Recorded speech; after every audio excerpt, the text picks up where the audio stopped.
This is a science mission on par with Apollo missions, Space Shuttle, International Space Station, and Hubble missions. For nearly 2 decades, thousands of people around the world, many spending their entire careers, built the James Webb Space Telescope. And it all comes down to this.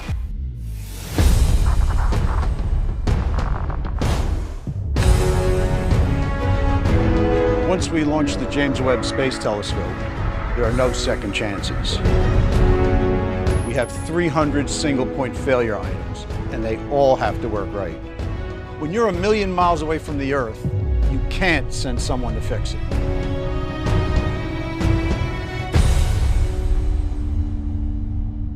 We've never put a telescope this large in space. We want to see distant parts of the universe humans have never seen before. Looking back in time almost 14 billion years to see the first galaxies that formed after the Big Bang. And we want to search for the building blocks of life in the atmospheres of planets orbiting distant stars. To unfold the history of the universe, we must first unfold this telescope.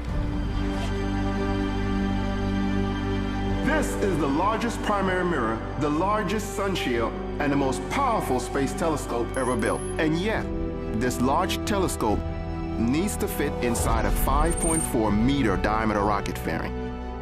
That's the largest fairing size available on any rocket, and it's the fairing size on our ride to space.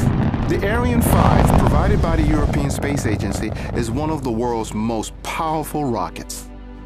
To cheat the fairing size limit, we built Webb to fold, like origami, to fit inside the rocket fairing. And this brings us to our most challenging part of this mission, unfolding it in space. This thing got... Think of what you're doing. You're taking this extraordinarily delicate, precise, state-of-the-art scientific instrument, you're slapping it on a rocket, and for the next 8 minutes, the explosion from that rocket is following you into outer space. Vibrating you, shaking you. Everything that goes into outer space has to live through this environment and work once it gets there without having someone come to fix it.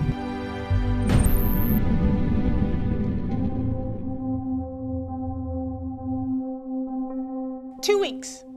That's how long it will take to fully deploy the Webb telescope. We can take longer if we need to, but those 2 weeks after launch are going to be nail-biters.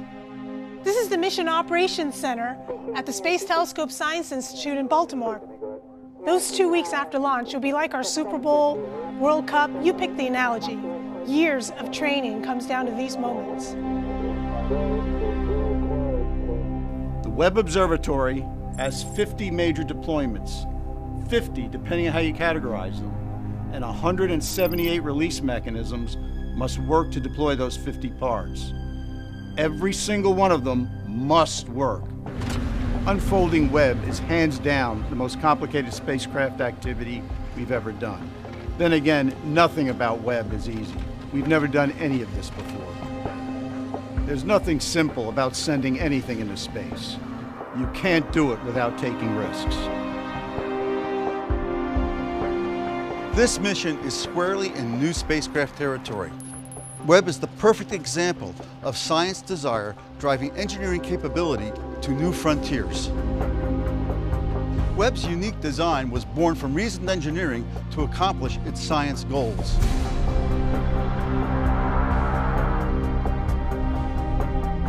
Here's the plan.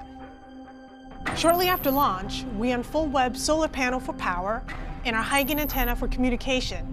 About 12 hours later, we have an important engine firing that sends Webb on the proper course towards its orbital destination, about 1,000,000 miles away. That's where Webb will do its science. Webb will be moving so fast, it passes the moon's orbit in 1.5 days, half the time it took Apollo astronauts to reach lunar orbit. First, we lower the sunshield pallet. Then raise Webb's primary mirror and instruments away from the sunshield. The solar wind will push us around with the sunshield open, so we'll unfold a trim tab to help keep us stable. We got these huge, iconic, golden segmented mirrors that will help us deliver amazing new images from the cosmos. But in some ways, the sun shield is a lot more complicated, and it's just as essential. Without it, nothing works. Here we've got 5 sun shield layers of approximately 8,900 square feet, almost the size of 3 tennis courts, a very thin Kapton material, about 1 to 2/1000ths of an inch thick. Making them go where you want them to go in zero-G is extremely challenging. The sun shield shades the telescope from the heat of the sun, earth, and moon. The concept is simple, but there is nothing simple about the design or operation, especially when you get to space. Webb's sun shield assembly includes 140 release mechanisms, approximately 70 hinge assemblies, 8 deployment motors, bearings, springs, gears, about 400 pulleys, and 90 cables totaling 1,312 feet. All this just to keep the sun shield under control as it unfolds. First, we release these special restraints that protect the sun shield during launch. They roll out of the way, but not all the way until we are ready to deploy a side. Next, we release a set of covers over the core region. Now comes the critical point. All 107 sun shield release mechanisms need to fire on cue. 107. They free the 5 sun shield layers, allowing them to extend as the mid-booms deploy.